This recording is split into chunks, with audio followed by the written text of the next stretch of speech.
Samir, thank you for coming over. Drawing from your cross-industry experience, what fundamental shifts have you observed in FMCG supply chain? Define agility today compared to a decade ago, and you have that experience to tell us that. Thanks, Azuli, thank CARGOCONNECT for inviting me. So, I would just like to summarize in some of the points what other participants say. I would also like to mention that to support all these points, I will also mention 2 or 3 instances across industry what I have encountered. So, as far as major change is concerned, maybe around 10 or 15 years back, the system used to be more of reactive. People used to work, they had only forecast, which was planning everything. So based on the forecast variation during the month, they used to react. And they were now we are having so many technologies, so many good tools. There are companies which are selling such planning software which can do end-to-end planning. Earlier those things were not thought of. If I talk about 25 years back, then we had only Excel to work with. So nothing else was there. I think with those kind of software, everything, the kind of input people are getting, output people are getting is much better. The only role of the person is to proactively analyze those data and react in real time. So now we have time starting from 1st of the month to 30th of the month, every month we can react. Earlier we used to, as you were mentioning earlier, the sales used to come only in the last week. So naturally we used to react only on 25th. By that time we didn't have time to react. So I think that was one of the major change. Earlier it was more of a reactive. Now this is a proactive approach which has changed with time. Second thing is, earlier we used to work as you were mentioning earlier about the supply chain.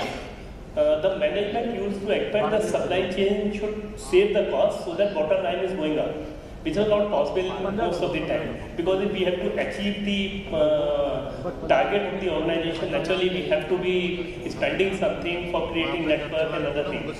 So earlier it was more of a cost efficient network, and now people are making system more resilient. I will also just mention one example from one of my previous organization. So when they used to, fortunately in that organization, I had a good exposure. The leader, who was the managing director of the company, he was having that kind of mindset that we were working together, the organization. So he was having mindset that whenever creating capacities, he used to spend with open heart. One particular example is the product was being launched and the competitor was Pepsi for them. So they were launching it for the first time, it was juice, fruit juice. So when that plant was set up, initially marketing has given a requirement for 4 years that we should create X capacity. The MD insisted we will make it 4X. Everyone was of the opinion why we are doing it, we are wasting money. And the machines were being bought from Tetra Pak, which is one of the costliest machines. Naturally, most of the managers are not in favor. But MD insisted, we created that capacity, and you won't believe, in 4 years, we have to actually double the capacity. So, since first year, that organization is market leader, and Pepsi was never able to compete with them. I think there are few cases where Pepsi could not compete with a company with all kind of resources. So I think that is one of the things. One more example I would like to mention about the product. The capacity of the peak sale of the product was around 2 lakh cases that time, around 50 years back when I left that organization. So it was around, used to be 2 lakh cases in the peak of the month, generally in the month of October or November, in winter season. That time their manufacturing capacity creation was for 3.5 lakh cases.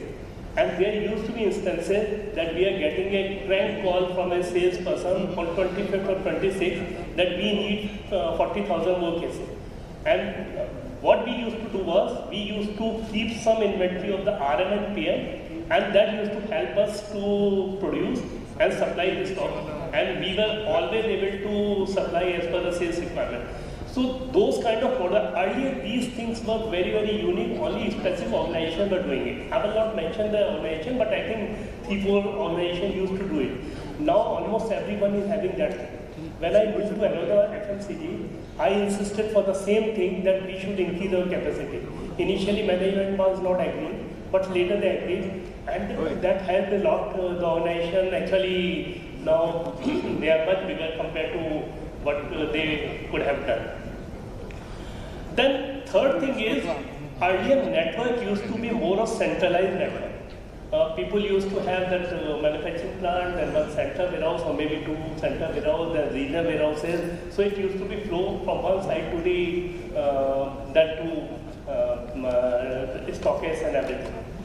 Now people are creating more of a, people are doing a network analysis. Earlier network analysis used to be discussed only in boardroom meeting or maybe in some such forum where we are sitting.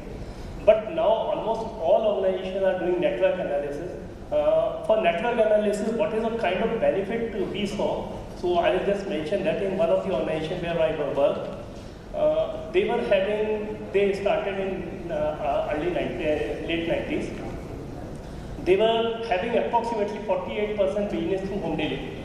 That time home delivery used to be something which was not quite prevalent. So naturally people were dependent on local couriers. So to support that system, they created a deep network of warehouses. Like for example, in South States only almost 26 warehouses were created, 26 warehouses. The process continued. At Pan India, they were having around 65 warehouses. The process continued. When I joined that organization in 2010, after 1 year after analyzing that, I started insisting we should reduce the warehouse and we should do a network analysis. Initially, no one was agreeing. But later, with the help of distribution engineering team, we did a proper network analysis. When I left organization in 2016, the number came to 37, which further came down after I left it. And there was no issue from the consumer side, there was no complaint we received. Actually, the system became more resilient.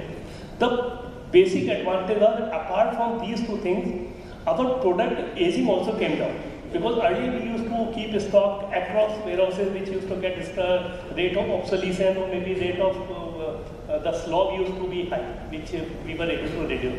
So I think now most of the organizations are working on network analysis. They are doing a proper analysis for network. I think many things are also driven by the good software which are available like LlamaSoft and other software which helps to give us a very detailed working of network analysis. Earlier those things are not there. Naturally people were working on some primitive software which was not there. Then I think fourth major point was functional versus complete for the complete ecosystem. Earlier people used to make a specific thing resilient. Like we are doing our plant is not very resilient, so we will improve the plant. So I have improved the plant, but actually my other network, which is the sales network or maybe which is the distribution network, transportation network, that has not improved. Now people are talking for the complete network from end to end. So they are analyzing everything. If we are having all the part working efficiently, then only it is successful, otherwise it is not successful. Then one more one more approach which I have seen in industry is, earlier whenever we used to talk about the resilient or maybe sales to cover sales loss, the only brahmastra we have was increase the inventory. We will have higher inventory so that we are not losing money. But now people are not working for the inventory alone, because we can achieve if things are proper network is created, proper my suppliers are supporting us. Naturally, that is also helping us a lot. Then one last thing, not the last actually, there are many points, but these are the major points. One last point which I would like to mention is, earlier people were having manufacturing capacities only in specific geography and they were not distributed. Now, as you were mentioning about Philips example you were mentioning, now particularly pandemic told us a lot of things, that if we are dependent on specific suppliers for the RMPM or maybe for the manufacturing or maybe co-packer, maybe our own plant, those things can boomerang and they can actually affect us. So ideally we should have that kind of setup which is more of distributed setup, so that we can actually supply, if not from one region then from other region. Sometimes it may happen that there is a strike only in a particular pocket. So I think everything will be stuck if our plant is there. I think those things helped us a lot. So